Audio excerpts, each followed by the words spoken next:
Oyez, oyez, oyez. All persons having business before the Honorable, the United States Court of Appeals for the District of Columbia Circuit are admonished to draw near and give their attention, for the court is now sitting.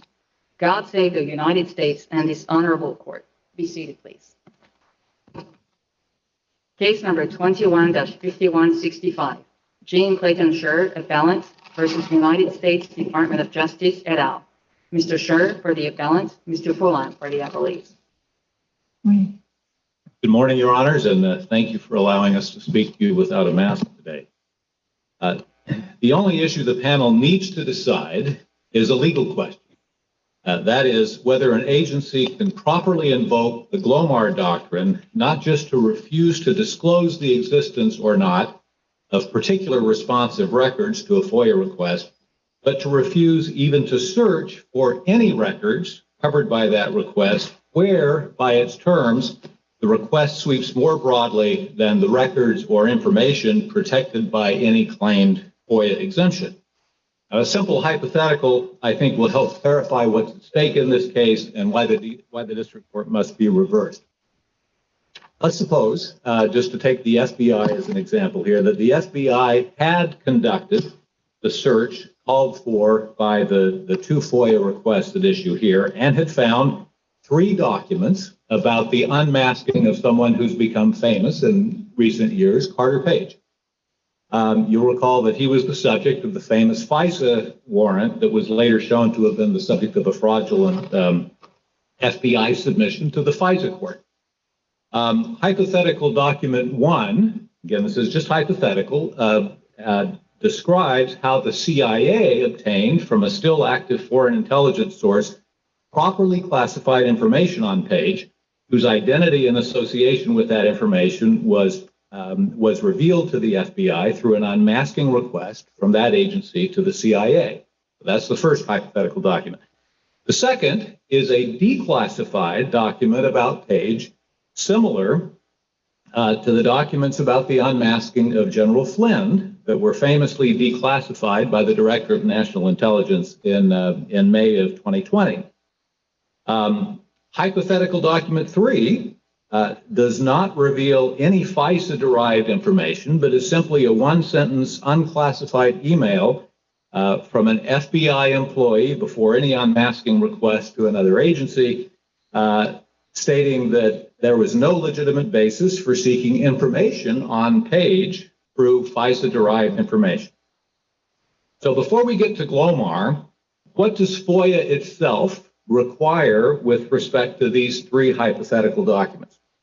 Well, first of all, the plain language of FOIA, again, we're not to Glomar yet, but the plain language of FOIA requires that the agency conduct a search for responsive records.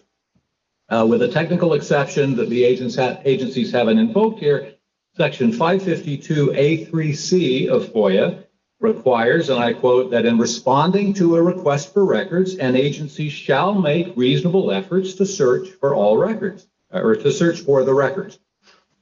And of course, that has to be interpreted in light of the Supreme Court's and this Court's frequent admonition that the disclosure obligations of FOIA are to be broadly construed.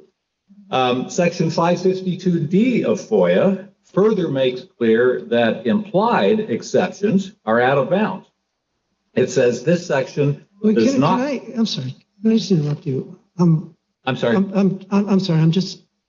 I'd like to follow your hypotheticals, but could you just explain in terms of your hypotheticals your argument about the Glomar response? That's our first question. Yes. We have to decide whether the Glomar response is appropriate. Isn't that where we start? Well, I think I do think it's important first to understand what the statute itself requires. I think we understand the statute. Okay, because when we have an agency that has asserted a Glomar response, isn't the first question we ask, is the Glomar response sufficiently supported by the record, right? Well, that's true. That is true with respect to an agency claim that it can neither disclose that it can't disclose any information about the existence of Elmont. That's why I asked. That's what a Glomar response is. Right. Well, and here though, Your Honor, the agencies have put Glomar on steroids, and they've said not only does Glomar allow us not to disclose the existence or not of the documents, but they say Glomar does not even require us to search for those documents. I guess what I'd like to know is what in the statute, what tells you, what in the statute would require, given our case law about Glomar responses, what would require an additional search? In other words, if the documents you've asked for about these 21 people are covered by the Glomar response, anything else? Two questions. Number one, anything the agency finds about those 21 people would be covered by the Glomar response. And number two, what in the statute requires them to conduct a additional search once they've asserted a Glomar response? Well, I think on that point, Your Honor, PETA is a good example, the PETA decision from a few years ago. And that decision sustained Glomar responses as to some categories of documents that were responsive to a request. Mm-hmm. And I mean, frankly, we think PETA was wrong to the extent that it excused the agencies from searching at all. PETA, but that's the point of PETA. But what's important? We're not asking the panel to overrule PETA. I'm glad. But what's important about PETA is that PETA acknowledged that there were some responsive documents that were not. Give me an example. But we're not subject to what kind of document could be responsive? Just give me a hypothetical. Well, I think the two hypotheticals that I gave you. My first hypothetical is obviously. Well, didn't the first one deal with Carter Page? Yes, but it's protected. So the Glomar response covers it. It's protected. It's one of the 21 people you asked for a response, right? Yeah, the first one is protected under exemptions 1 and 3. We acknowledge that. But the second hypothetical, a document that was classified, that's sitting in the agency's files and has been declassified, that can't possibly be the subject of a Glomar response. And the possibility. Well, but what precisely is your Glomar? Your FOIA request is about these 21 people, right? I'm sorry, Your Honor, I couldn't quite hear your. I'm sorry. Well, let me ask you a different question. I asked you what authority you have for the proposition that an agency has to do a search even after it's asserted a Glomar response. You cite at page. I think I'm at page. I think 19 of your brief. You cite 552 A3C, and here's what you cite. It says, stating that an agency, quote, shall make reasonable efforts to search for, and then you have a bracket, responsive records, right? Right. Okay, but the language you've deleted and replaced with a bracketed material, it said what the statute says is the agency shall make reasonable efforts to search for records in electronic form or format. Well, with respect, Your Honor, it says for the records in electronic form. In electronic form or format. It's to make sure that an agency is not just searching for paper, but it's also looking for everything in digital form also. Right. And so this doesn't in any way, at least maybe I'm missing your point. I don't see how this supports your argument that once an agency has invoked Glomar, it has to search further. Well, and under PETA, unless the agency's affidavits have clearly covered the waterfront of potentially responsive documents, then under PETA, the agency is obligated to do a search for any documents that are not clearly covered by its affidavit. And that's the situation we have here. But your FOIA request, in relevant part, what your FOIA request seeks is documents about unmasking requests and upstreaming. And I'm not sure how your hypothetical responds to that, because the theory of the affidavits here is that any documents that reference these individuals during this specific time frame in the context of either unmasking or upstreaming is going to reveal what records they were collecting or not at the time in this particular time frame. And so a document that says we don't have any problem with unmasking, like if that was your hypothetical, Right. they wouldn't have that document, such a document, unless they for some reason had information on that hypothetical person, and it would reveal again what information they have collected in their records. And so I don't understand, I guess I'm not understanding how your hypothetical or your argument shows that there's anything, given the nature of your request, that falls beyond what the Glomar representations are here. Well, let's take If it's unmasking, or just more directly, sorry, just Yeah. if it's about unmasking or upstreaming, how can it not? How could any document about during this particular time frame as to Right. these particular individuals, which itself is very revealing potentially, how could any record bearing on that not be covered by their Glomar? Well, again, it goes to the affidavits that were filed in support of the government's motion. And if you take an example, Mr. Hardy's affidavit on page 123 of the joint appendix, he characterizes the request, but clearly identifies only a subset of potentially responsive documents. He says, plaintiff's request for unmasking information about the identified individuals essentially seeks to reveal, A, whether the FBI possesses any FISA-derived intelligence information on them, B, whether the FBI disseminated any such intelligence information, and if so, C, whether the FBI unmasked the individual's identities. Well, the third hypothetical example that I give does not fall into that description. It's again, in the hypothetical, it's merely an email from an employee saying, with respect to Carter Page, I've heard I've heard in the news or whatever that there might be some effort to unmask him. I don't think any unmasking would be warranted. No, but that would not reveal any of those three things. That would reveal, that type of hypothetical would reveal that they've got documents on Carter Page. I don't, not in the hypothetical. They're not going to email about random names unless there's a reason for them to do it. Well, they may not have the information. They may think another agency has the information. But that for some reason, particular agency, intelligence agency, is talking about masking or unmasking Carter Page. I guess I'm having trouble understanding how that doesn't fall within their Glomar.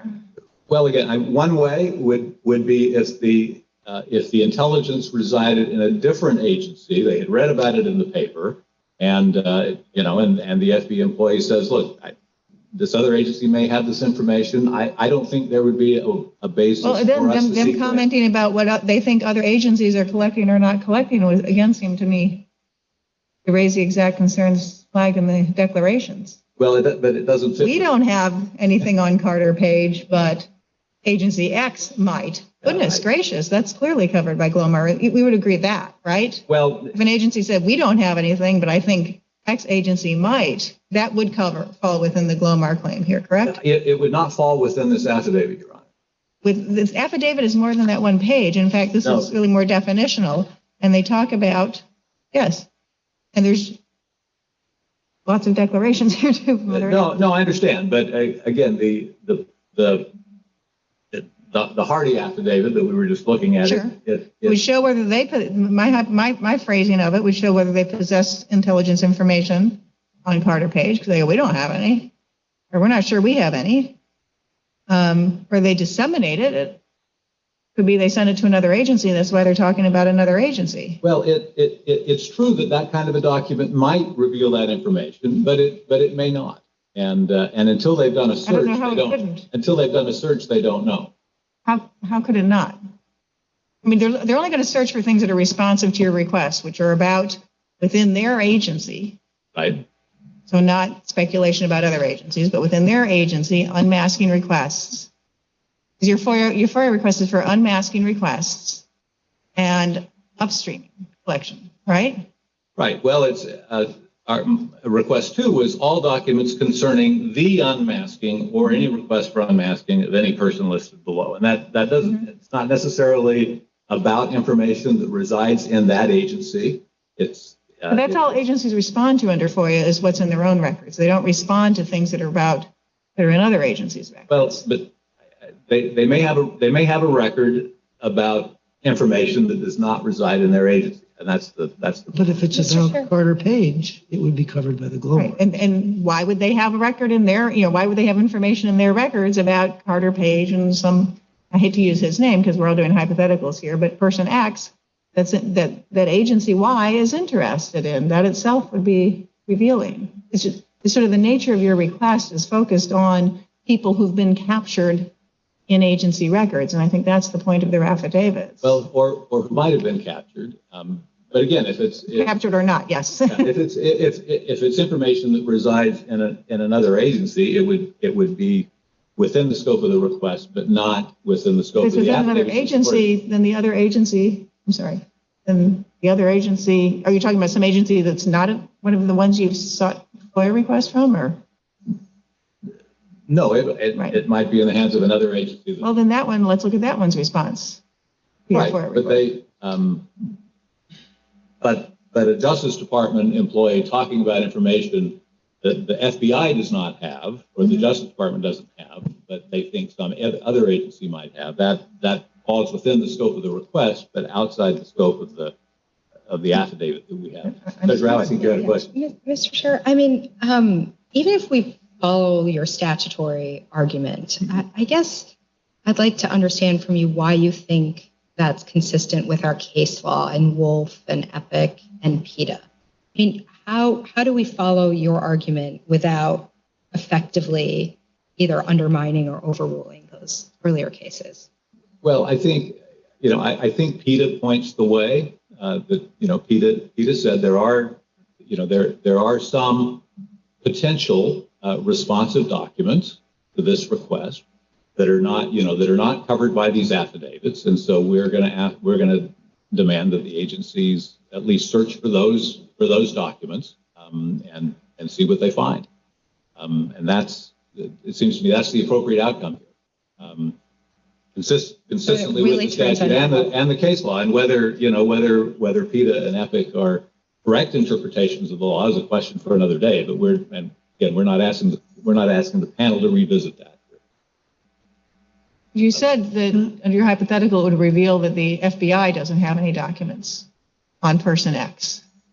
And that is the absence of documentation is itself covered by the Glomar claim. No, it wouldn't necessarily reveal that. I mean, the proper response, if they find that document in my hypothetical 3, the proper response would be to produce that document if it's not otherwise protected, and then say, as the agencies often do, there may well or may not be other documents that are responsive, that they're protected under Glomar and exemptions 1 and 3. And I thought you said that document would say we don't have anything, but agency X might.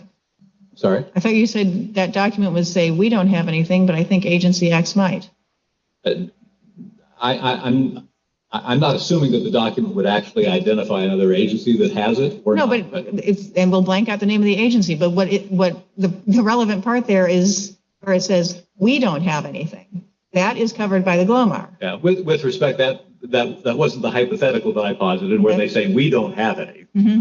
Simply something like, I've read about, this FISA-derived information that may be out there, and I don't think unmasking of Carter Page would be appropriate. So Nothing more than that. If this court can come up with some hypothetical document that's not covered by the affidavit, we have to send it back for more searches. Like if we can just conceive of any hypothetical document that might be covered. Well, I mean, is that what PETA says? I'm not sure that that's how I read our cases. Yeah, I'm not. The reality is that the affidavits are narrower than the FOIA request, and I think the appropriate outcome is for the court to say, consistent with PETA. Again, the appropriate outcome under the court's cases is to say consistent with PETA. You can assert a Glomar response, and you can avoid searching for documents that are covered by what you've outlined in your affidavit, but you can't avoid a search for documents that fall outside the terms of those affidavits. And that's all we're asking for at this stage, Your Honor. I'd like to ask you a question about a different argument you make, Okay. and specifically your argument that this record contains evidence of bad faith, right? And you cite the Sixth Circuit, what is it, Jones versus somebody? Are you aware of any cases in our circuit where in a FOIA case we look at the underlying bad faith, alleged underlying bad faith, as opposed to the bad faith of the federal officials responding to the FOIA request itself? I'm not sure I'm aware of any cases like that from this circuit, Your Honor. Thank you. But I do think that principle articulated by the Sixth Circuit is correct under the plain terms of FOIA and under the Supreme Court's directive that disclosure obligations under FOIA are to be construed broadly. Thanks. Thank you, Your Honors.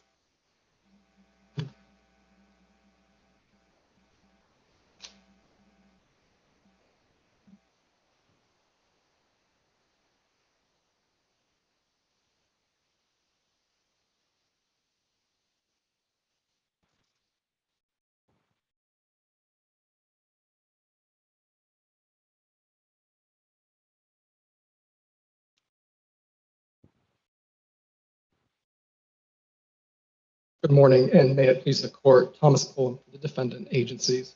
The plaintiff's FOIA request here seeks intelligence records indicating whether the names of 21 specified individuals were collected using covert surveillance authorized by FISA. The agency declarations explained why confirming or denying the existence of such records would reveal classified and statutorily protected information regarding intelligence sources and methods. This court has repeatedly upheld Glomar responses to requests for intelligence records regarding specific individuals. The district court's judgment should therefore be affirmed, and I'm happy to answer any questions the court may have. So I'm sorry. Did you have something? I'm interested in what we do with this letter from Acting Director Grinnell. Sure. Saying that the potential misuse of intelligence for partisan purposes following the 2016 election can safely be revealed without implicating sources or methods or national security.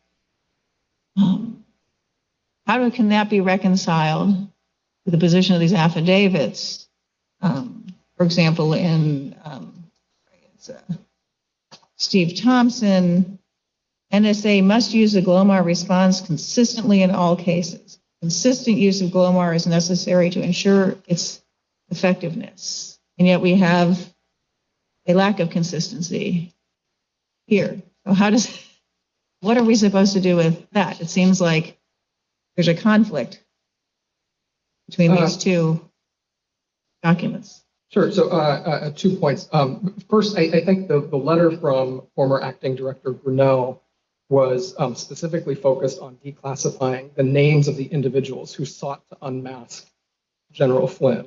So it was kind of a step removed from what we have here. There was already... Would his FOIA request not cover that?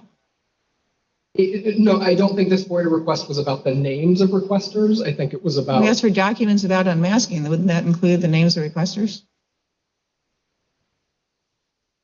Potentially, but... I mean, I guess you'll tell me if I'm wrong, but I had thought that would be covered by... But not necessarily. I think the focus here was on the specific individuals who were detected in the surveillance, which was not, I think, the focus of Grinnell's letter. But more fundamentally, I'd like to point the court to the Supreme Court's decision in CIA v. Sims. This is 471 U.S. 159.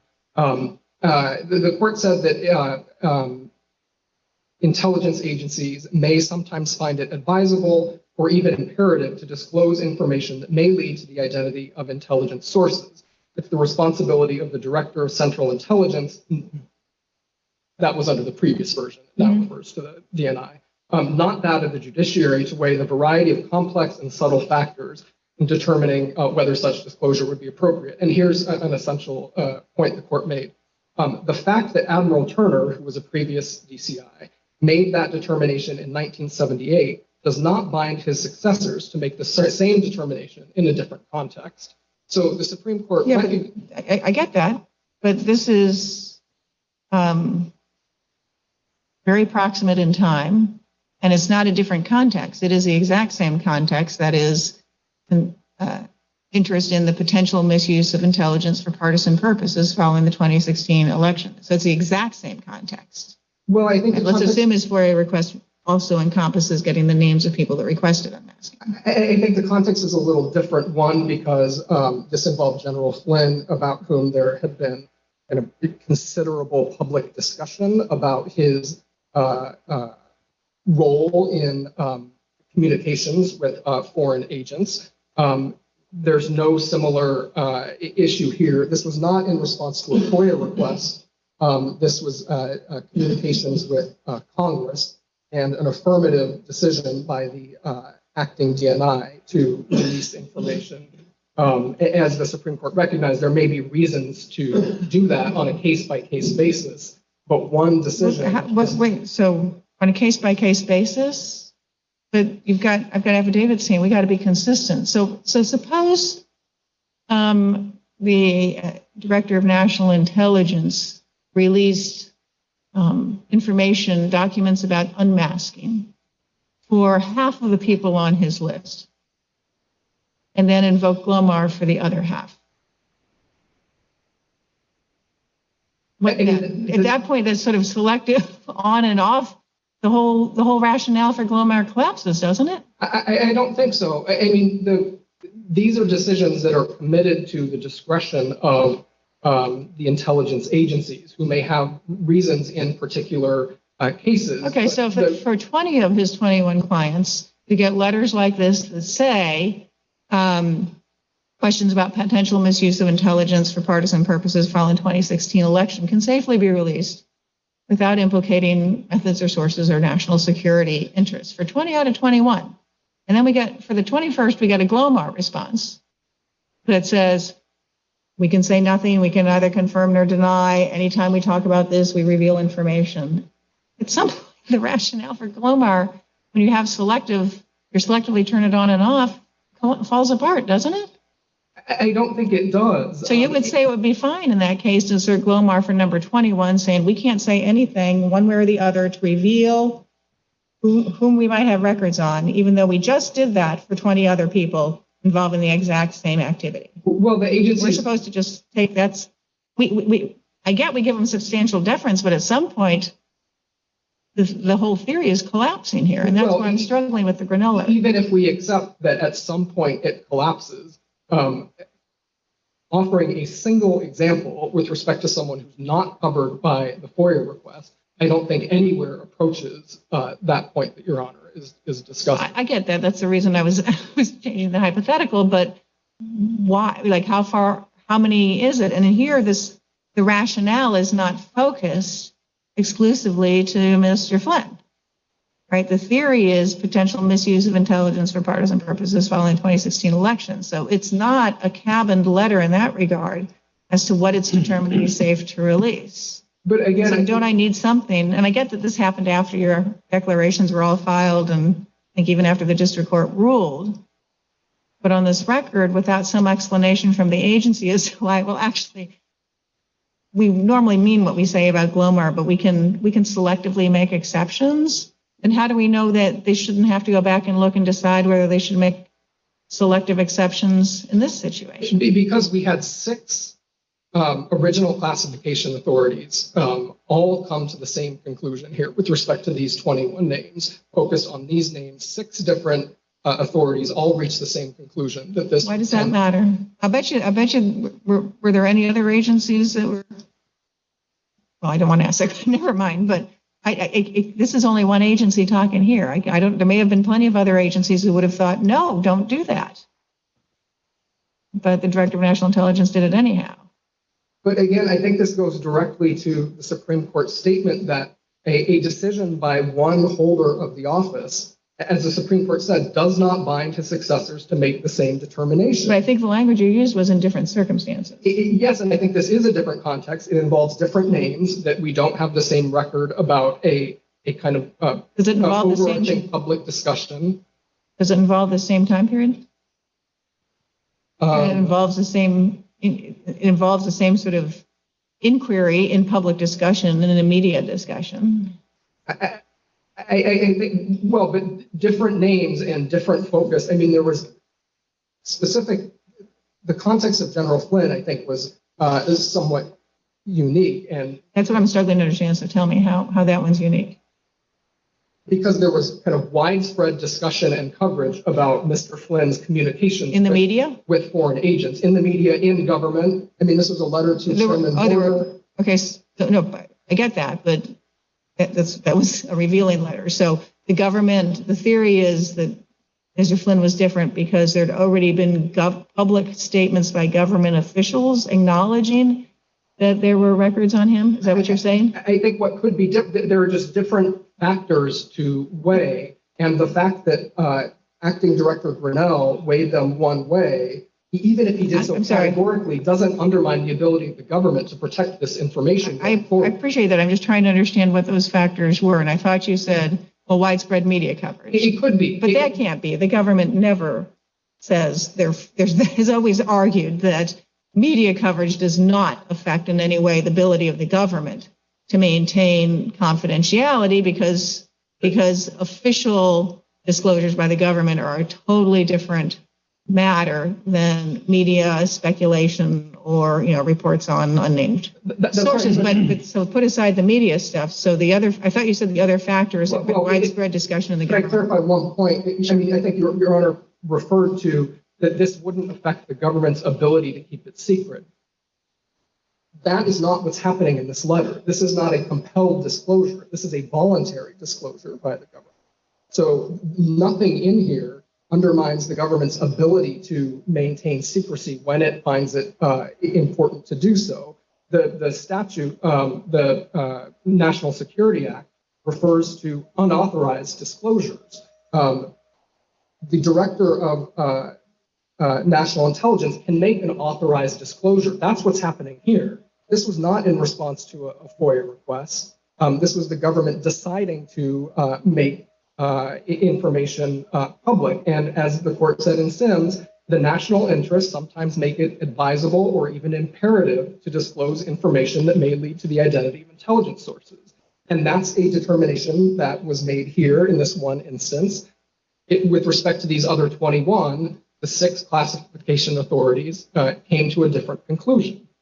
And so I don't think consistent with Sims, the court could point to this one example involving a different person and say the government has forfeited the ability to assert a Glomar response. I appreciate that, but the difficulty is that the nature of Glomar, and I read you from Mr. Thompson's declaration, is that you can't pick and choose. We can't pick and choose whom we reveal information about and whom we can't. And the language there was consistency is critical. Consistency is essential to Glomar. And that's where I'm struggling because I don't think the concept of having consistency, and I understand that consistency argument, but pairing that with selective individualized decisions, doesn't that mean that you at least should have done the search in this case and decided whether you could make any of those selective individual decisions? Well, I mean, it certainly doesn't require a search. I mean, does it require that you have made those individual decisions since that's? Well, I mean, the decisions were made. The original classification authorities looked at the FOIA request, which named 21 people, not one of which was General Flynn, and they looked at whether it would be appropriate to release, to respond in those circumstances. And even, I mean, this court has recognized, has agreed that Glomar needs to be asserted consistently, but it has never suggested that a single disclosure undermines that rationale of consistency in Glomar cases. Indeed, this court has considered cases involving official disclosures. It has a whole body of law about that, and has never suggested that that body of law prevents agencies from invoking Glomar over similar information.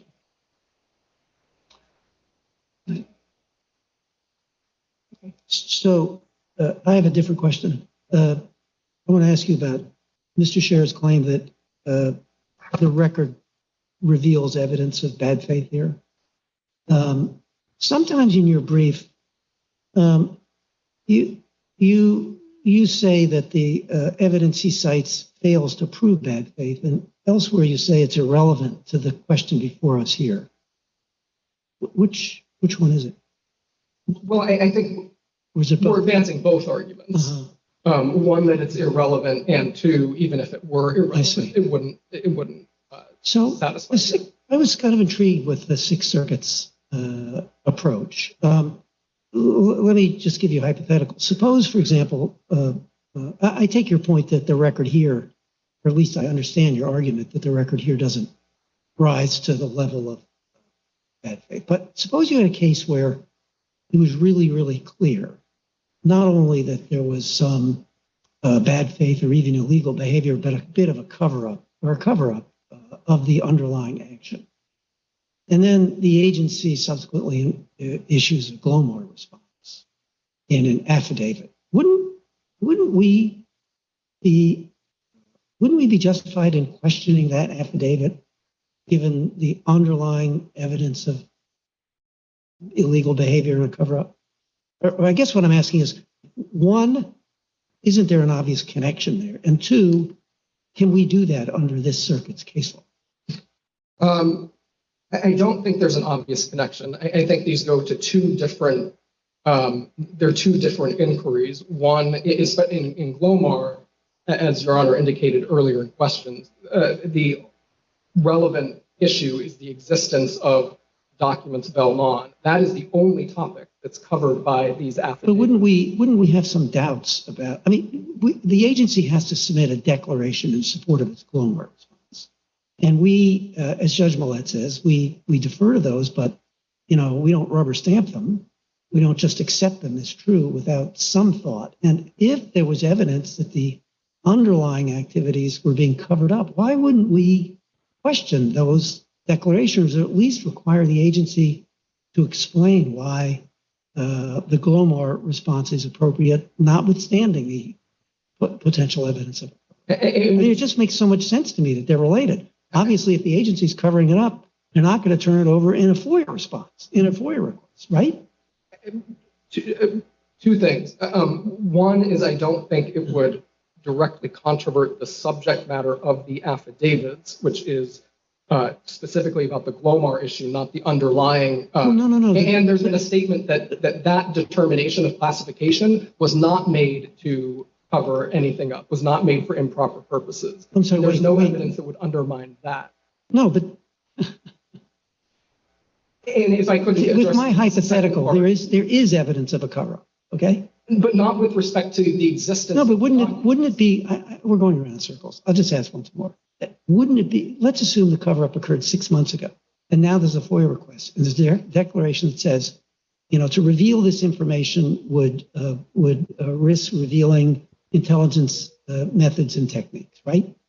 Wouldn't we have some doubt about that? The same agency that's guilty of a cover-up has sworn is trying to keep the information from becoming public because it says it's related to intelligence.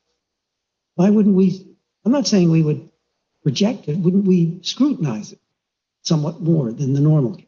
Well, I think perhaps to come at this another way, I mean, this court does have case law where there have been either assertions or actual declarations. I don't mean legal declarations. Statements that certain intelligence conduct was unlawful. So in ACLU versus Department of Defense, there was a request for documents about high-value detainees at Guantanamo. Yeah. The president in that case had declared that certain enhanced interrogation techniques were unlawful. This court said that the fact that the activities were deemed illegal does not diminish the government's valid authority to classify information about those techniques and conditions. So your answer to my second question, we can't go there in this circuit, right? Your point is, if I look at that case, which I remember, and others, this circuit has said that the bad faith has to be in connection with the response to the FOIA request, right? So we can't go where the Sixth Circuit went. Is that your point? I think that's the kind of combination of ACLU versus Department of Defense, Larson, which we also cited, which specifically asked whether there was bad faith in the withholding of documents, not in specifically referred to the withholding of cables in that case. So I think when you put these things together, that and this court's decision in Lazar, which involved records about the investigation of the Martin Luther King assassination, where it was accepted that the investigation had, the court said, gone beyond the bounds of its lawful security aim, that these could still produce information of a sensitive nature that could be withheld. Okay, one last question. When I was asking Mr. Schaerr about his argument that the agency had to search, notwithstanding the Glomar response, one of the hypotheticals he gave, he said, suppose there's an unclassified in the record about it's responsive to one of these. In other words, suppose it's just not classified. So a couple of responses. One, as a general matter, there can be documents that on their own would be unclassified, but the agency's possession of a document would be classified because it reveals something about the agency's interest or something. So that's a kind of general point there. And I just lost. You said there were second points. I did have a second one. It just escaped my mind. It was quite persuasive. I'm sure. Come back to me in a minute. I apologize. All right.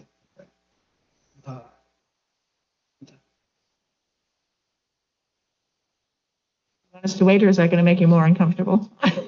I'm sorry. It was a hypothetical about. The hypothetical. I'm sorry. About the unclassified. Yeah. So then I think this court kind of touched on this in the Knight First Amendment case and its discussion of Wolf. There was an argument there that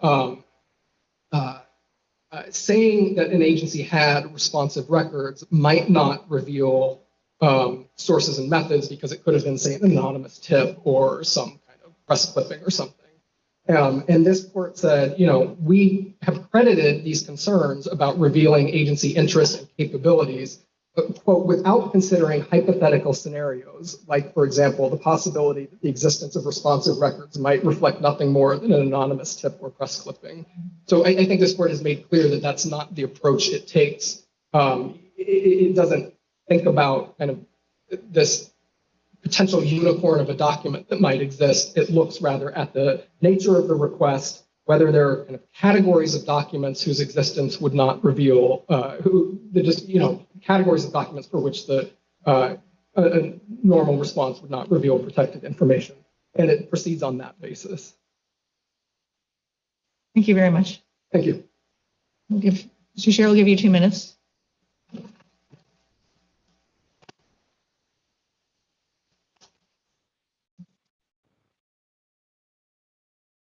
Thank you very much. I think the exchange with counsel just illustrates the extremity of the government's position with respect to the Glomar. They're now saying that even if the underlying document is unclassified, or even if the underlying document is unclassifiable because it shows wrongdoing, that they can whitewash that just by asserting a Glomar response to protect the existence del non of the document. I mean, that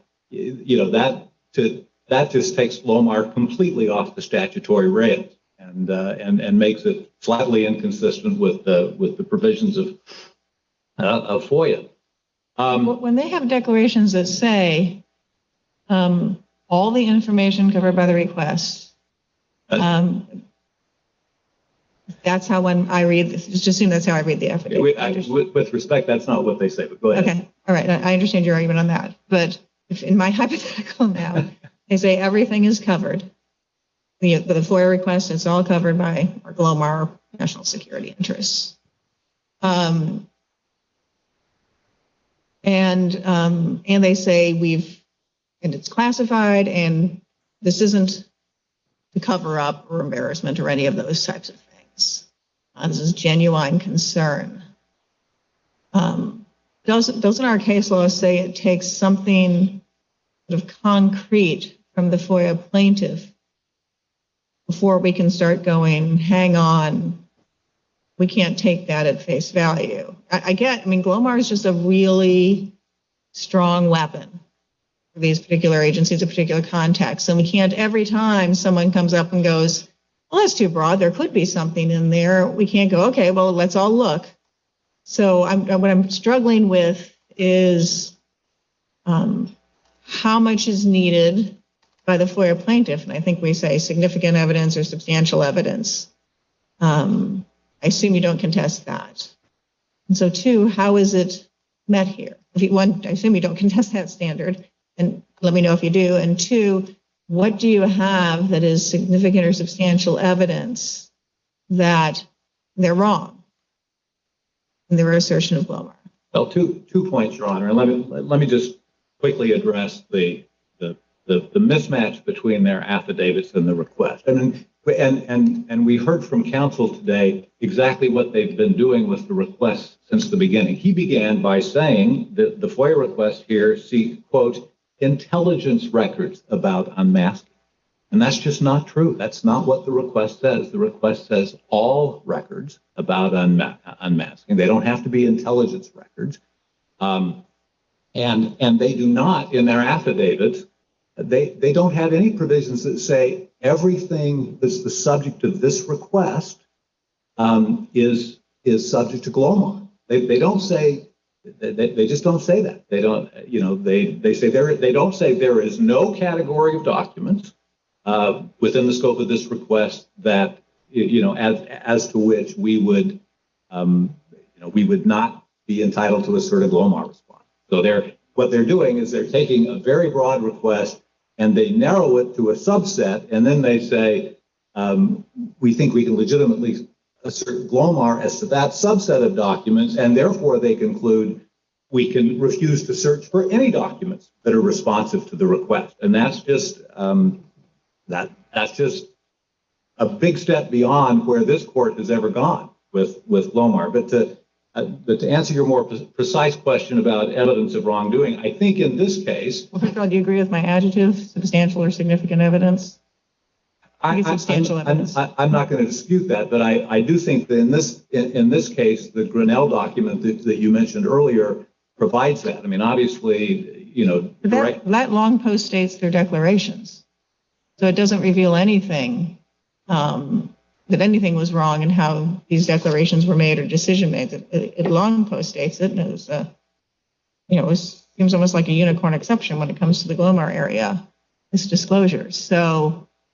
It doesn't reveal anything other than someone came along a couple years later, or a year, I don't have the exact time, a year and a half later, and as to one particular person, right, made a different decision. So that how is that bad faith? Well, substantial evidence of bad faith. First of all, the court can take judicial notice of the Grinnell memo, and there are cases where the court has remanded to the agency for an additional search on the basis of evidence that has come to light. Since the affidavits were entered, and even since the summary judgment decision was entered, and so we would urge the court to do that here. And the Grinnell letter does establish that there was misuse of intelligence information and misuse of surveillance against America. Potential misuse. It does not establish misuse. It says potential misuse. That's different. Maybe you'd be on stronger ground if they said this was a rotten thing, but that's not what they said. It's just potential. As I recall the letter, it was pretty clear that Grinnell had concluded that there was misuse of intelligence authorities against Americans. Well, he may have, but he didn't say that. He said potential misuse. Yeah. I just quote it.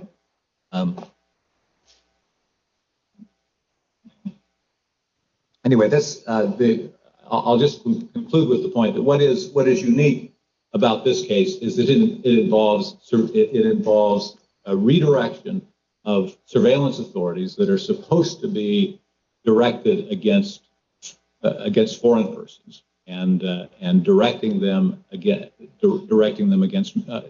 Americans, and at a minimum that substantially reduces the agency's interest in protecting those materials from disclosure. And so we urge the court to to act in accordance with with FOIA's plain language within the bounds of your precedent, obviously, as the panel, and to reverse summary judgment and send the case back to the district court.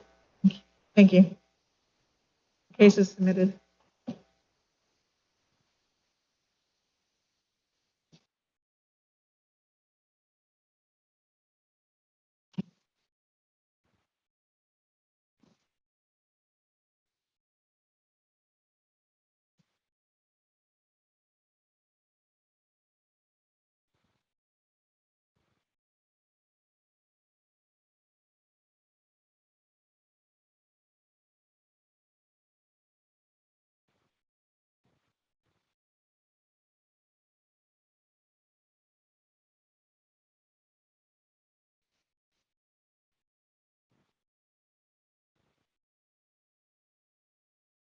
Case number 21-1270, Ingray Center for Biological Diversity and Center for Food Safety petitioners.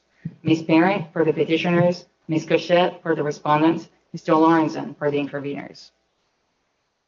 Morning, Your Honors. May it please the Court, Stephanie Parent on behalf of petitioners. Over 5 years ago, this Court held that the Environmental Protection Agency violated its clear and mandatory duty to comply with the Endangered Species Act before registering the insecticide cyantraniliprole. The Court issued a remand order to the EPA to act consistent with that opinion. When petitioners filed the petition 4.5 years into the remand order, there was uncontroverted evidence that the EPA had not taken any action to comply with this Court's remand order. And we provided that through declarations filed in other courts and records that were responsive to several FOIA requests that petitioners submitted to the EPA.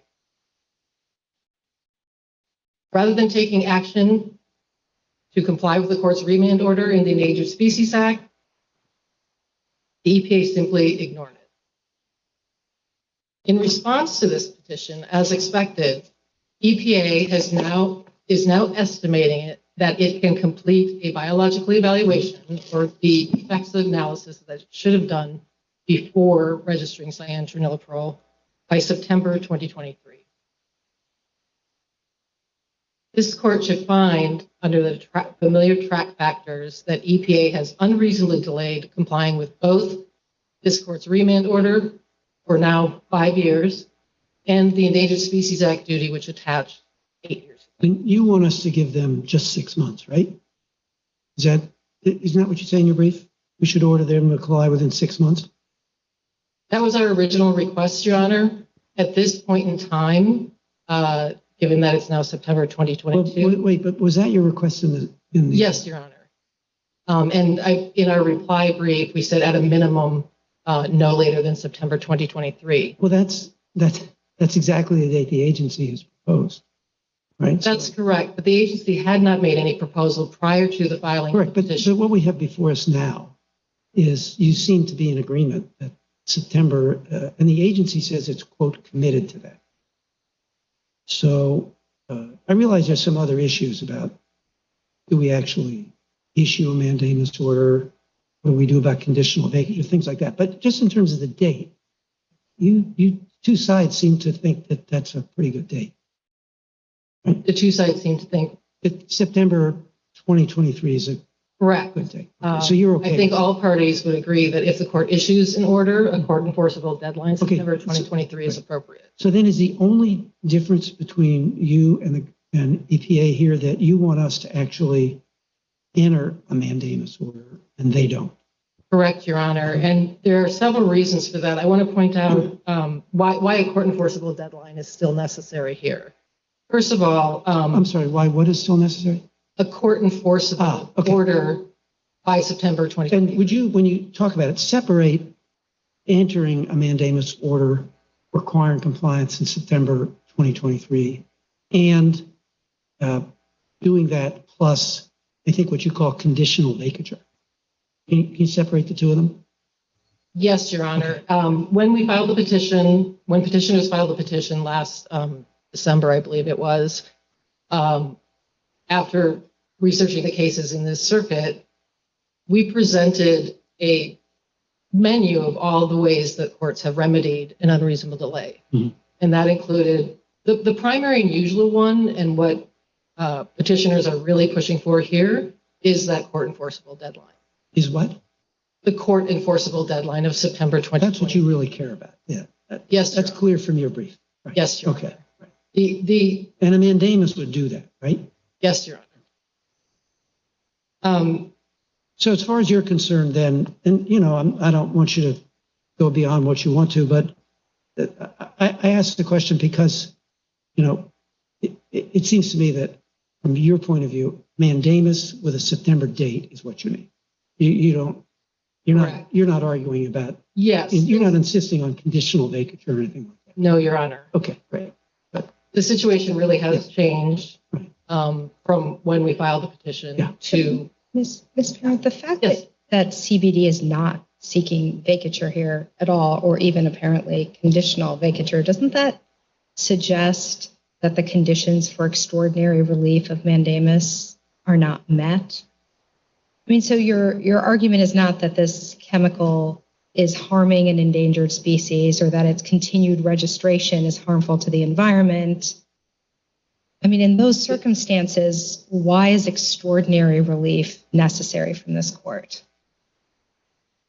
If I may, Your Honor, first of all, this situation is somewhat different than most of the court's unreasonable delay cases because it is violating the remand order, which effectively nullifies the court's order, as the court held in Ray Court Communications in 2008, and that.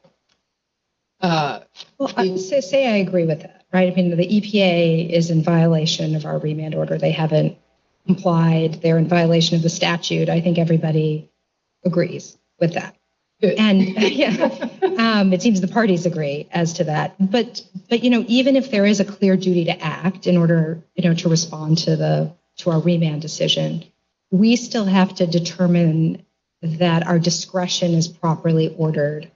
Is that properly exercised to order mandamus? And in a case where, there's no vacature sought. I mean, the other cases, in our circuit where someone is seeking this type of relief, a rule is being enforced against them, or some other legal obligation is being imposed on them for, an extensive period of time. And here CBD is not seeking deregistration of CTP and doesn't seem to even envision that after the ESA process is completed, that this chemical will be deregistered. So I guess I'm not sure where the urgency comes from in terms of our jumping into this to require a time.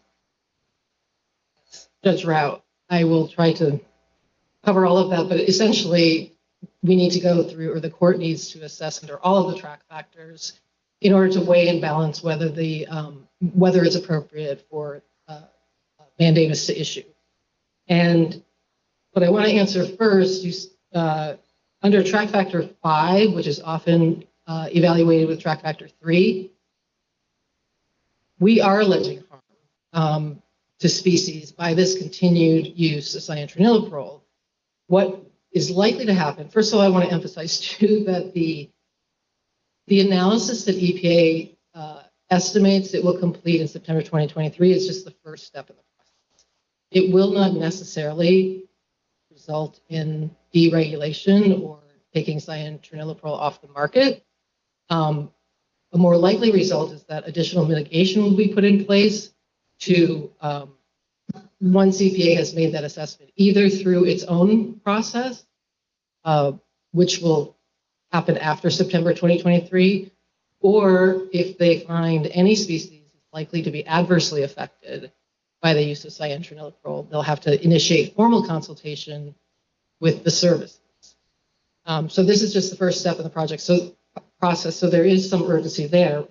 Moreover, under track factor 5, the nature of and extent of the interests that are being prejudiced, the agency back in 2013 in its ecological risk assessment concluded that there was potential for direct adverse effects on mammals and aquatic and terrestrial invertebrates. like Mitchell satyr butterfly.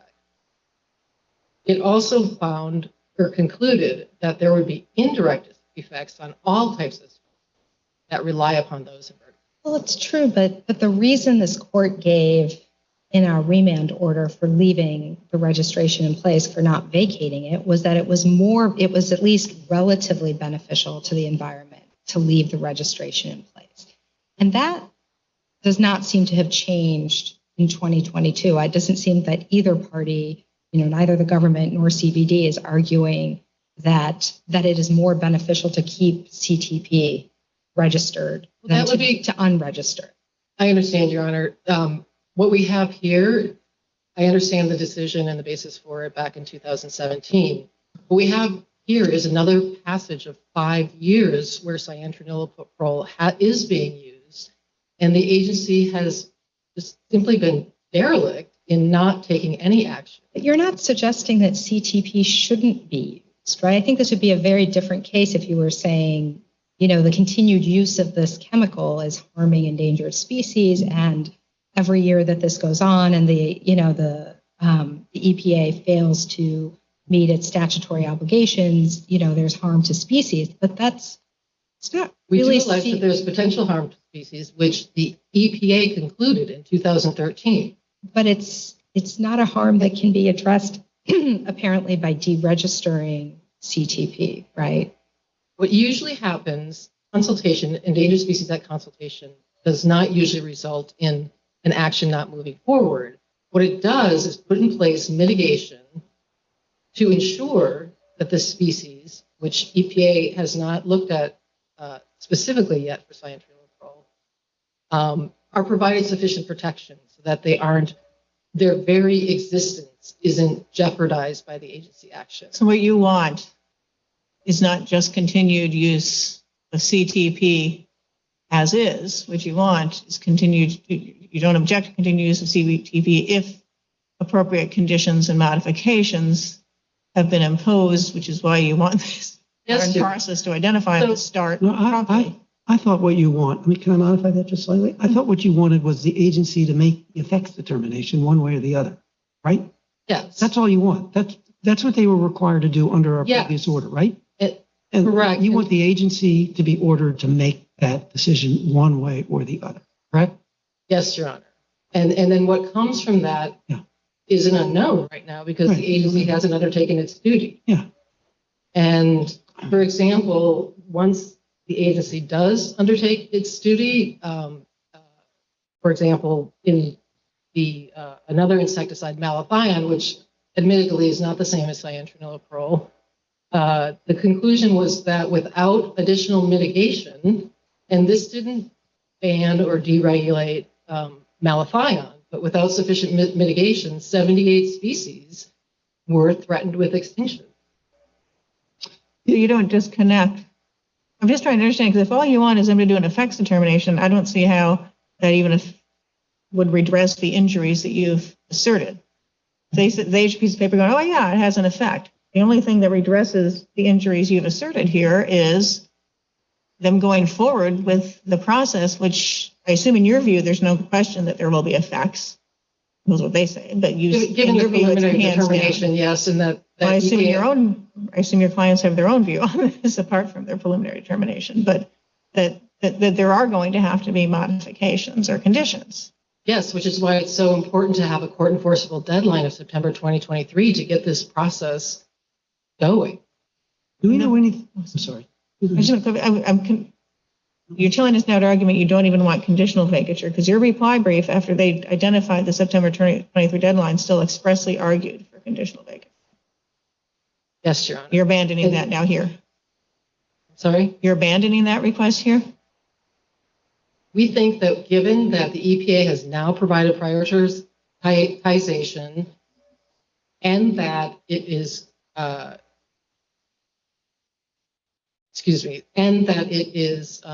estimates it can do it by 2023, the court order is sufficient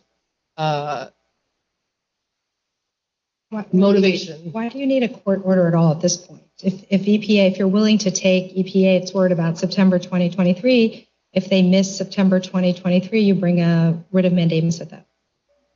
I mean, why, what Yes, is the Norman. benefit to just, judicial supervision of the executive branch in this context? Well, the court enforceable deadline is still necessary for several reasons. First, EPA in its brief makes a lot of hay about the fact that it's in a sworn declaration and that EPA is committed. But if you look at the declaration itself, it actually says, and this is the Matusko Declaration at paragraph 27, it's not a firm commitment. EPA estimates that it will complete the effects evaluation by September 2023. I thought he used the word committed. Doesn't she use the word committed? I don't have it in front of me, but I wrote that down. I was going to ask her what committed Conditional meant. vacator. It's committed. Isn't that in the affidavit? It's in the briefing, Your Honor, but paragraph 27 of the but not Matusko the Declaration. affidavit. No, it's in the declaration. That's what I meant, the declaration. Paragraph 25 says EPA is committed. Yeah, but it then says committed. But then it drops a footnote that says some dates may change. Yeah, right. So they're committed to that unless they aren't. So, and that it anticipates a draft in February of 2023. And I want to point out that simply because EPA has declared something or submitted a declaration, we filed a 28J letter informing the court that in a different pesticide case concerning sulfoxaflor in the Ninth Circuit, EPA also made estimates and missed those deadlines because there was no court order in place. Right. So, but then why aren't you seeking conditional vacator then? Like, if you're not confident that EPA will meet its deadline, you don't want a court, I'm not sure what you want us to do here. Well, the other reason that a court order deadline is important here is so after I think it was April of this year, EPA produced its work plan. And at page 41 of that work plan, it said, quote, the top priority is for existing and future court enforceable deadlines. And so right now, without a court order, those deadlines are going to slip. Now they have in the work plan, they placed cyanotraniliprole sort of at the bottom of the pile of all the cases where they already have court orders to comply with the Endangered Species Act. So given that it's their top priority, only if it's in a court enforceable order, whether existing or future, means that the court's order carries much heavier weight than it did before EPA issued this work plan and committed to making its top priority court enforceable deadlines. I'm sorry, were you done with that, Judge? I have two questions. One is factual, and it takes us outside the record, but the risk assessment was a couple of years ago, right? What do we know about CTP today? Is there any more evidence out there about the potential impact of CTP on endangered species? What do we know about it? In the Brett Hartle Declaration, we brought forward 2 studies that continue to show that it's harmful to aquatic species. Wait, which was those? Which species? Was that tilapia? Sorry, Your Honor, I don't. I think I saw that, but I don't think the ones in there are endangered. I could be wrong, but I think they're not endangered. Correct, but it is. Okay, so I'm specifically asking you about whether there's more recent evidence about the effect of this on, well, it's 2 questions. One, the effect of this on CTP on endangered species. And I guess the other question is, what about, I mean, if in the end the agency deregisters it, are the alternatives more dangerous to endangered species? I mean, that concern is what was underlying the original panel, and actually your brief also. You recognize that possibility, right? Yes, Your Honor. And so if you're weighing and balancing, the court order deadline is appropriate. It won't affect the use of cyanotraniliprole, at least for the next year. But at that point in time, we will know which species the EPA assesses are being adversely affected. Mm-hmm. Okay. Second question is a legal one. There's some suggestion in our case law, I think, that in a case like this where you have an agency that is violating the directives of both other branches of government, Congress and the courts, that the track factors are less demanding. What do you think about that? I would agree, Your Honor, and that's what the court explained in 2008 in Re Corco Communications and in Re People's Mojahedin Organization of Iran. There, the court said that it was, quote, decisive that the agency failed to meet a statutory deadline and, quote, our remand order, unquote. So I would agree that that is an important factor here. We still do need to analyze the track factors. And I just want to say, as to the, the development of the work plan and the commitment, EPA's statement that it will make its top priority to comply with existing and future deadlines, I think that eliminates that makes the track factor for the prioritization and competing interests of the agency weighs in favor of issuing the writ, because here the agency has developed the priorities. Granted, it was in response to this petition, as it's done in many other lawsuits, but therefore under track factor 4, petitioners won't be jumping the queue because EPA has done the prioritization. I just had another fact question. In the original 2017 appeal, that argument, the lawyer who was representing your clients pointed out, at least, that farmers were not replacing more toxic pesticides with CTP. They just were using both. And so the toxic ones are still being used, and CTP is sort of just on top of it. Yes, John, is that still the fact? There's no evidence that this replacement theory is actually coming to pass. Is there evidence to the contrary? It was argued that to the contrary. Is there evidence to the contrary? Well, Your Honor, unfortunately, that kind of market evidence is not available to the public. First of all, the Federal Insecticide, Fungicide, and Rodenticide Act, Section 10B, creates limitations on trade secrets or commercial information. The Supreme Court has told us that we cannot get this information through FOIA, and that was in the Food Marketing Institute, the Argus Leader Media case. And even interveners here who represent the registrants have not provided any evidence that CTP is replacing older chemicals. So that information is not available. So we can't say we've seen in other contexts that new active ingredients do tend to be additive rather than eliminating older insecticides. Thank you. Hear from the government now.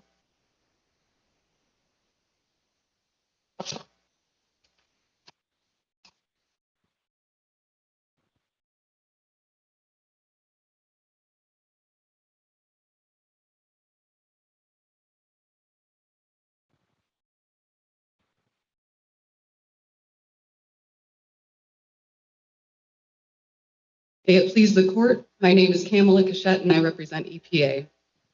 EPA recognizes the seriousness of not meeting its ESA obligations before registering cyantraniliprole under FIFRA. EPA has made great progress in recent years since this court issued its underlying determination to bring its pesticide program into compliance with the ESA, including issuing revised methods for assessing risks to ESA-listed species from pesticides and issuing its recent work plan. You've made no progress on CTP. It has made progress on CTP, Your Honor. Starting when? Earlier this year. So after the mandamus petition was filed?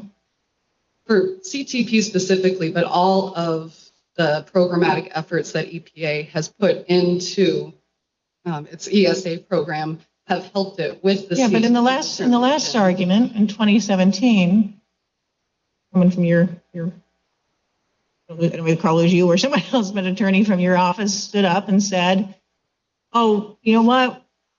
We're working out the interagency process and we want to deal with the most toxic stuff first. which is, so even back then, that was already the excuse in 2017. And then that's all the explanation we have until they file the mandamus petition. But, so it's, I appreciate what you're saying now, but it surely doesn't seem like the government took it all to heart, the remand order in this case and its obligation, until somebody tried to force it again. Your Honor, the problem EPA is trying to address is big and it's somewhat unique. And as for overall effort, EPA can't do everything all at once to fix all the pieces to this problem. And EPA does take this court's order and its ESA obligations seriously and has taken many important steps that has led it towards ESA compliance generally and in this case. So let me ask you, you suggest that you want to be able to set priorities without judicial interference, that the EPA should be allowed to move forward based on its expertise and other priorities. But CBD has made some fairly compelling arguments that it is in fact litigation that is setting the EPA's priorities, and things move up the list depending on whether there is a court enforceable order. So I guess I'm wondering, what is the basis for how EPA is prioritizing moving forward with these different chemicals? Like, which goes to the front of the queue? Your Honor, the reality is that EPA is facing many lawsuits dealing with this pesticide issue, and so it puts court enforceable deadlines first because it does not want to be held in contempt of court. By issuing this work plan earlier this year, that was part of EPA's movement towards moving away from having its schedule set by these court-ordered deadlines. Now trying to come up with a prioritization schedule, and has come up with a prioritization schedule so that it can move away from these court-ordered deadlines. But isn't it, counsel for the center said that what EPA is in fact prioritizing is complying with the court orders, right? You don't disagree with that, do you? No, Your Honor. Okay, and their argument is that unless we have a court order, we won't get priority. That's your whole argument. I mean, that's part of it. And Your Honor, the fact that in this case, EPA set a deadline for itself to issue an order for cyantraniliprole, or an effects determination for cyantraniliprole without a court order, shows that EPA... Yeah, that was very effective in the Ninth Circuit, right? Didn't work there. I mean, EPA made a commitment there and blew right past it. Look, I don't want to oversimplify this case, but this case, and I totally understand the problems the agency's facing. I get that. But from this court's point of view, this court has ruled already that the agency is in violation of the statute, and now for 8 years. Now it's up to 8 years. Number two, the agency is in violation for 5 years of our own order. And we know from the 20HA letter that EPA is not honoring other court orders, as in the Ninth Circuit. So it seems to me like the only question for us is remedy. And for the life of me, I don't understand, under the circumstances of this case, where you have both branches of government directing the agency to act. I don't understand what the argument would be for saying that the petitioners don't have a clear and indisputable right to relief and no other adequate remedy. Do you have an argument to that? Can you make an argument?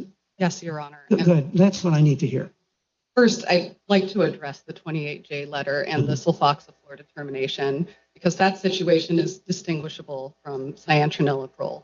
So petitioners mischaracterized what happened with sulfoxaflor. Let me just, yeah, I'm sorry to interrupt you, but your time is limited. Even without the Ninth Circuit, my question stands. Violating the statute for 8 years, this court's order for 5 years. You just explain to me, forget the Ninth Circuit. I'll take your word for it that it's different.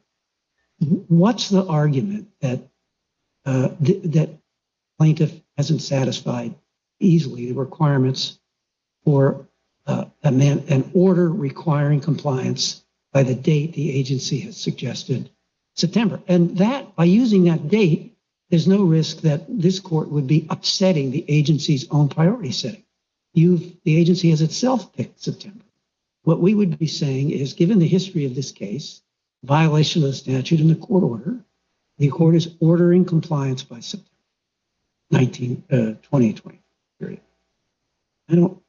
I just don't see the argument against that. What is it? So first of all, Your Honor, in the 2017 order, this court remanded the Millett decision without setting a deadline for EPA to act because. Right, and there hadn't, the agency wasn't violating a court order at that time. Now it's 5 years in violation of a court order. It's a completely different situation. Your Honor, I respectfully disagree. EPA isn't violating the court's order here. It has set a reasonable deadline for it to complete this effective determination. It didn't happen. Oh, okay. I'm not going to argue with you, but is that the best argument? That the reason why, and maybe you're right, but your argument is, look, there's no need to do it because the agency has now set its own deadline, right? That is a big part of our argument, is that yes. And what else? Give me what are the other parts of it? The other parts of it are the reasons for why we set that deadline. One of which was going back and taking a look at its program and refining the program so that it could issue effects determinations like the one for cyantrioniliprole more efficiently and more quickly, which is what EPA spent much of its time and effort doing for the past few years since this court's determination in the underlying cyantrioniliprole case. So EPA prioritized reforming its pesticide program, and now it has set this deadline. It is a reasonable deadline under these circumstances. And petitioners also don't dispute that because EPA has set its own deadline, that this court has found in other mandamus cases that EPA setting its own deadline bears great weight in denying mandamus. And in those cases, was there also a violation of a court order? In the in-ray core communications case, the first iteration of that, it was also brought against the court's order. It was a remand order. And in the first iteration of that case, yes, the court denied the petition for mandamus and gave the agency more time to complete the remand. And especially here. We paid the price for that because it wasn't met and we had to issue a mandamus in the next round. That is what happened in that case, Your Honor. But the agency there hadn't set a deadline for itself. It said that it was going to do it soon, but it hadn't committed to a hard deadline, which is what EPA has done. It didn't even do it soon. Excuse me? It didn't even do it soon in that case. That agency didn't, but EPA has committed to doing it by September 23rd, 2023 here. And Your Honor. And you go ahead. I had a question about one of the reasons EPA gives for it taking so much time is that they're seeking public comment, which is not required by statute. But of course, the effects determination is required by statute and required, based on our remand order. So I guess I'm wondering, EPA has committed itself to extra statutory process while it's continuing to fail at, in its ongoing responsibility to do the effects determination. So I'm wondering about that trade-off, because that is one of the justifications for the delay.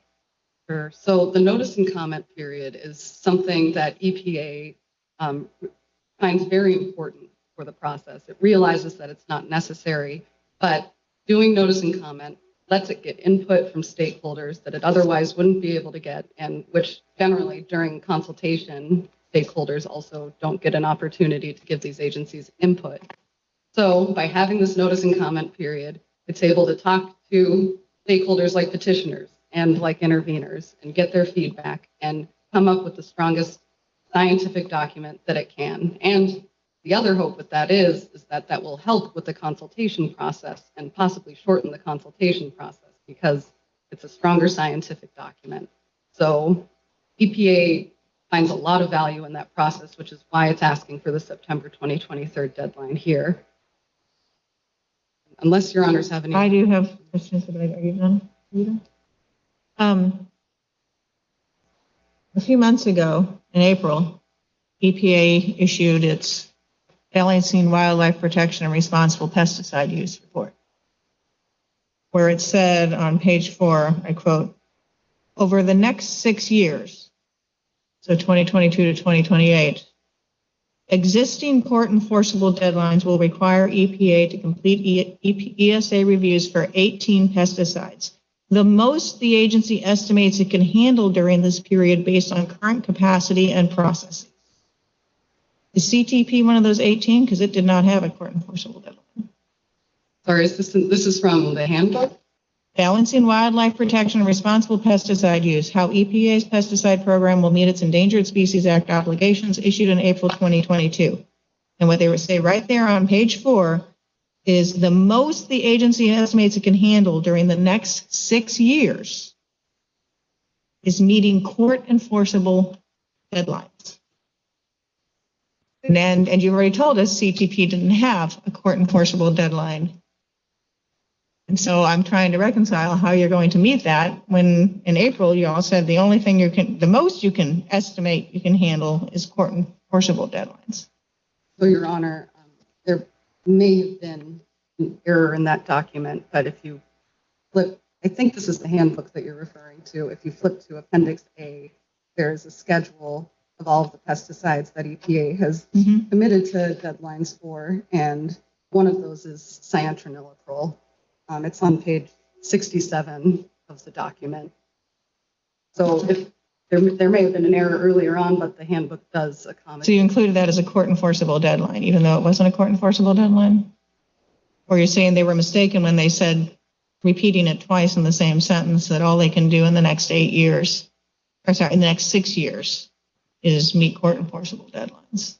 Yes, Your Honor, that's a mistake because they had committed to They're pretty clear. Cyantraniliprole decision. EPA's current priorities are driven almost entirely by litigation settlements and other court enforceable deadlines. And ongoing litigation and settlement discussions for other lawsuits over dozens of additional pesticides will likely fill the agency's workload beyond 2030. That doesn't give me much comfort that 2023 is going to hold. Your Honors. I'm not sure it's a mistake given all the statements that are all right there together. We understand the court's view on this. And while we are asking that the court, and don't think that the court needs to set a court enforceable deadline here, if the court does, we just ask that it be for an effects determination by September 2023. And then, sorry, not done yet. In the, I'm sorry if I'm not saying, is it Matusko Declaration? Is that how you pronounce Matusko? Okay. As Judge Tatel was pointing out on page 17, you say you're committed to the following schedule, but then drop a footnote immediately that says some dates may change if EPA extends the public comment period. Now, given that public comment is optional here anyhow, and given how late EPA is in complying both with the statute, getting close to a decade now, and our court order, getting close to half a decade now, why can't the EPA just commit to not extending the public comment period and making clear when it issues its NPRM, this is our hard and fast deadline because we are under duty to a court? I don't know how I can trust anything when you say we don't have to do it, and then I'm going to drop a footnote that says, I just said commit, but I don't really mean it because I might decide to do even more optional things. I think what EPA was trying to get at there is that there are some circumstances that are out of EPA's control that it has to account for, or it can't account for, but could force it to push off the deadline. What could force it if it's an optional notice and comment rulemaking? What could force it?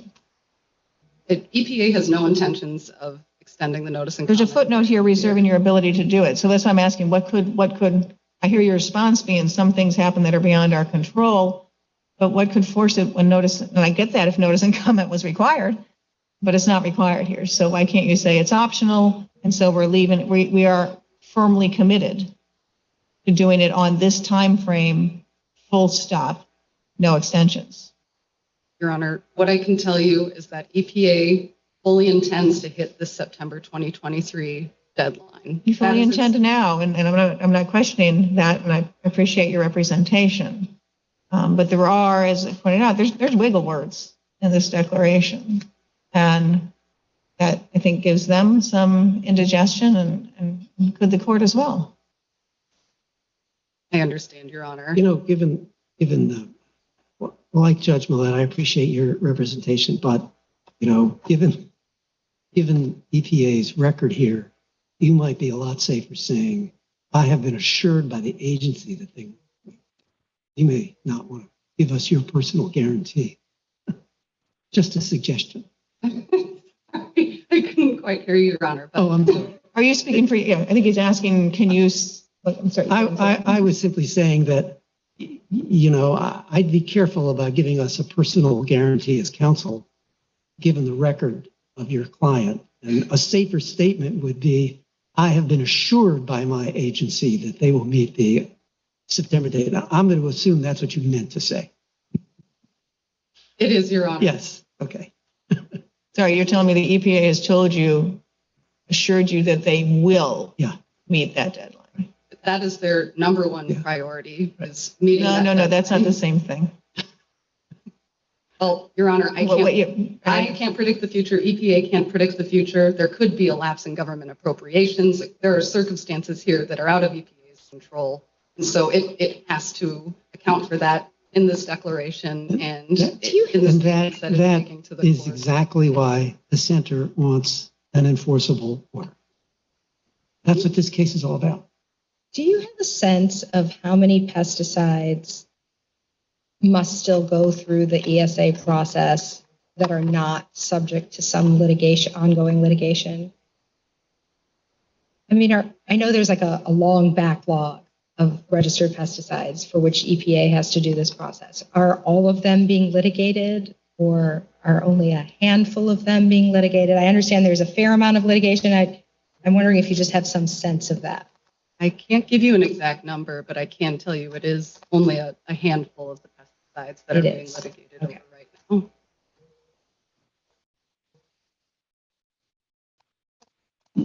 Great. Thank you very much. I guess we'll hear from the intervener.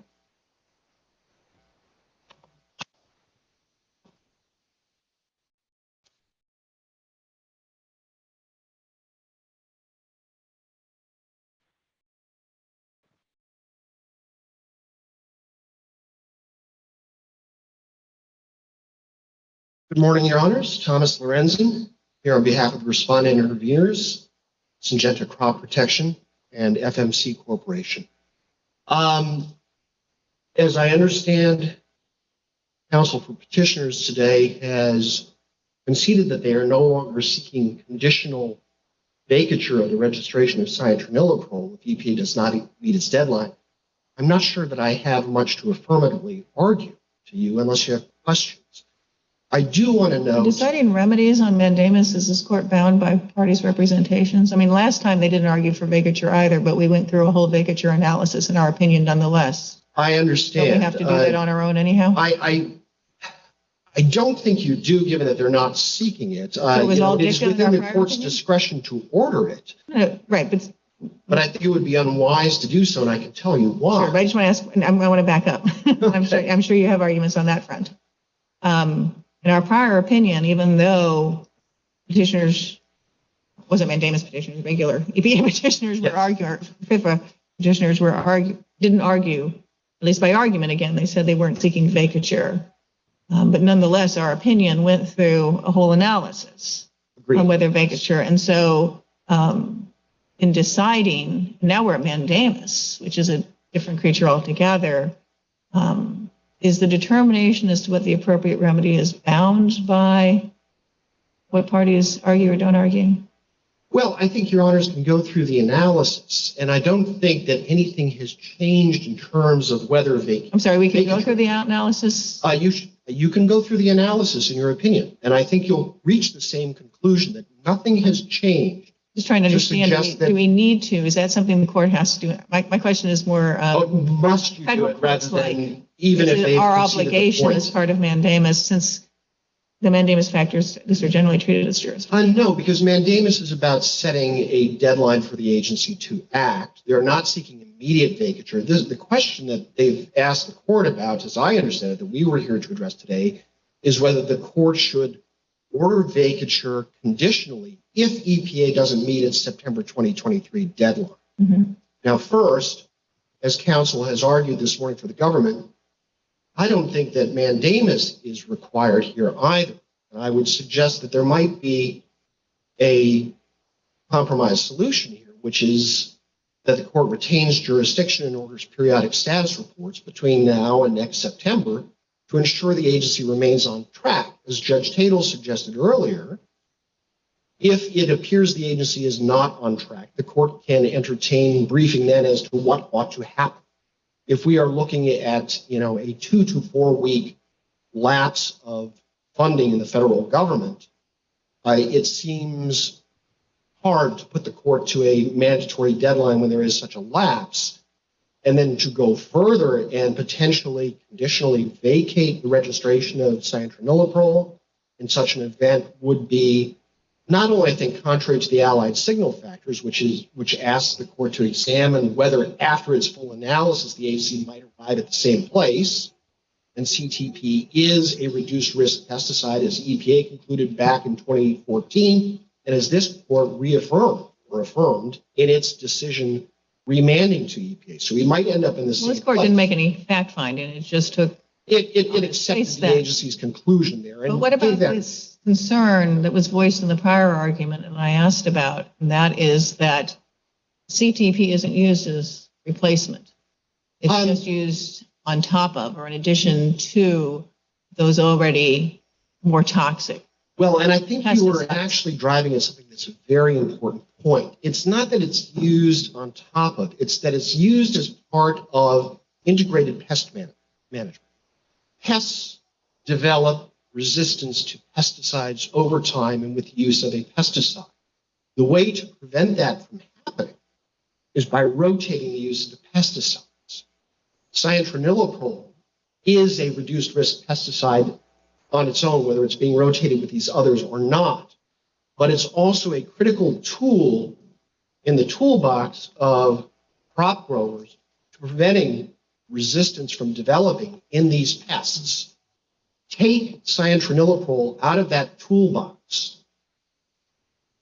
First of all, you make the growers more reliant on those other pesticides. So CTP may well not, right, well, don't know, because if the problem is they're resistant, it doesn't do any point to pouring more on. Well, and that's the thing.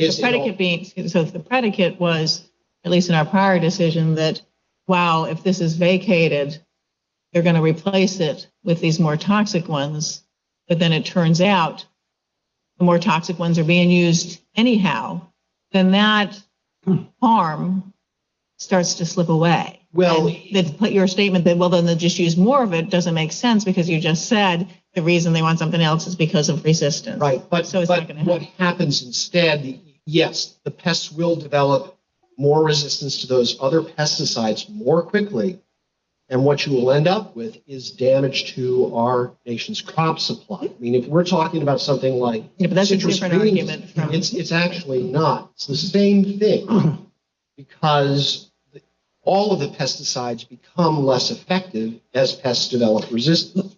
Taking CTP out of the mix increases the likelihood that they become resistant earlier. And now you're talking about, having to remove citrus trees for 7 miles. It takes 8 years to grow them back. You're talking about effects on blueberry crops and other things. One other thing that I want to note, your honors asked the petitioners this morning whether anything has changed, whether there's more information about the effects of CTP on listed species. And I would just refer your honors to paragraph 17 of the declaration of Dwayne Moore that's attached to our intervener's brief, where we note that there have been very few incidents reported for cyanotroniliprole, especially given the number of years the pesticide's been used, its very high adoption rate. And there are no reported aquatic incidents, no reported wildlife. So the evidence over the years has actually borne out this is a reduced risk pesticide as I'm not. Go ahead. As the register demonstrates. This is actually what you've been saying. actually quite interesting. I hadn't understood the point about rotating pesticides, and what you've just said about current data is also interesting, but isn't it all premature at this point from this court's perspective?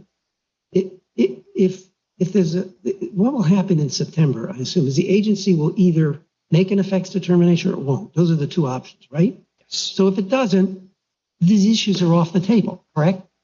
There won't be a threat to CTP's registration unless the effects decision is challenged. Well, If they- and that's Let me why. just finish. I'm sorry. If, on the other hand, if they do make an effects determination, then the agency and the center and maybe this court will have to wrestle with these really interesting questions, but not now. Agreed. Okay, great. Agreed. Good. And that is why, we were here this morning, Your Honors, to address you because of their request in their briefing for that automatic vacature. And that's now off the table. And that is off the table. Okay, great. And if that is in fact the case, and Judge Millett, you asked, do we have to engage in that analysis anyway? You may wish to engage in it, but what I have tried to explain this morning is that nothing has changed from the analysis in 2017 regarding any risks posed by cyantraniliprole. It is still a reduced risk pesticide. As the declaration of Dwayne Moore demonstrates, there have been no reported incidents with cyantraniliprole, and it is better than these older, more toxic chemicals that EPA is That are also still being prioritizing, used. that are also being used. If Your Honors have no more questions, thank you. Okay, Ms. Parent, I'll give you 2 minutes for rebuttal.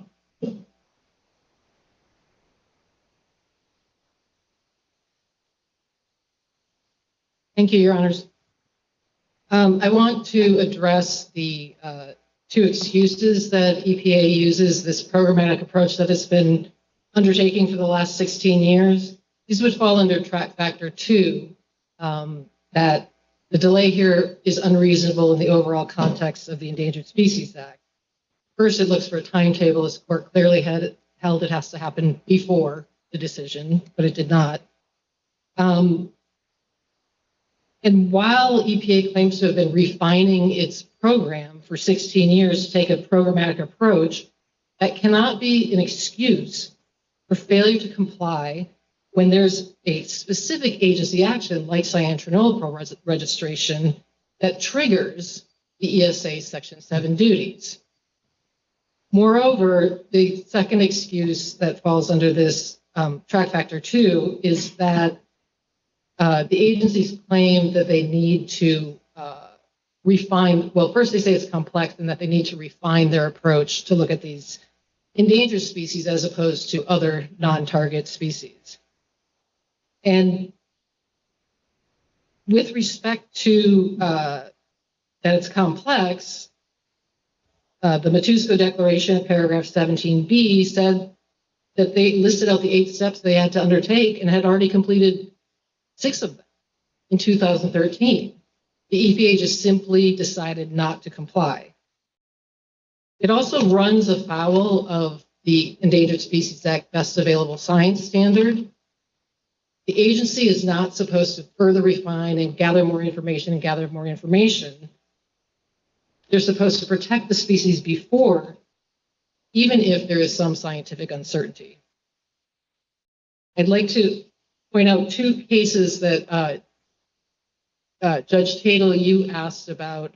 What were those remand orders? And of course, Judge Millett, you commented that in great court communications, it came back to bite them. Or maybe the court, I don't know. In any case, in that 2005 court communications decision, it had only been 3 years since the remand order. The other case that the EPA cites is in re Tatel. They characterize it as having been 4 years since the remand order. It was actually 3 years and 2 months. Here we have now 5 years since the remand order. In court communications, we issued a conditional vacator. Correct, Your Honor. Yes.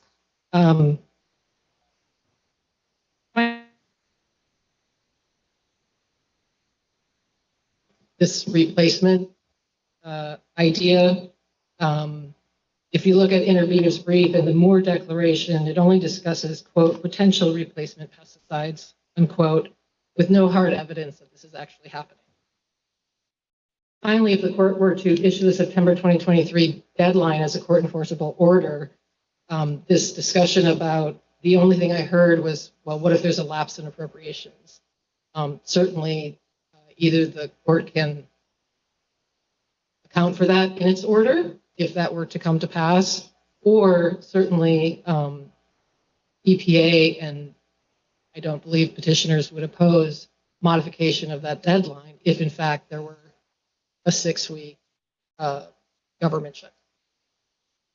So in the end, Your Honor, the track factor 1, the rule of reason, we've got 8 years since the duty attached under the Endangered Species Act, 5 years since the remand order.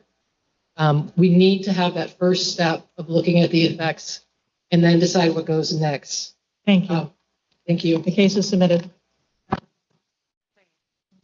This honorable court is now adjourned until Friday, September 16th at 9:30 a.m.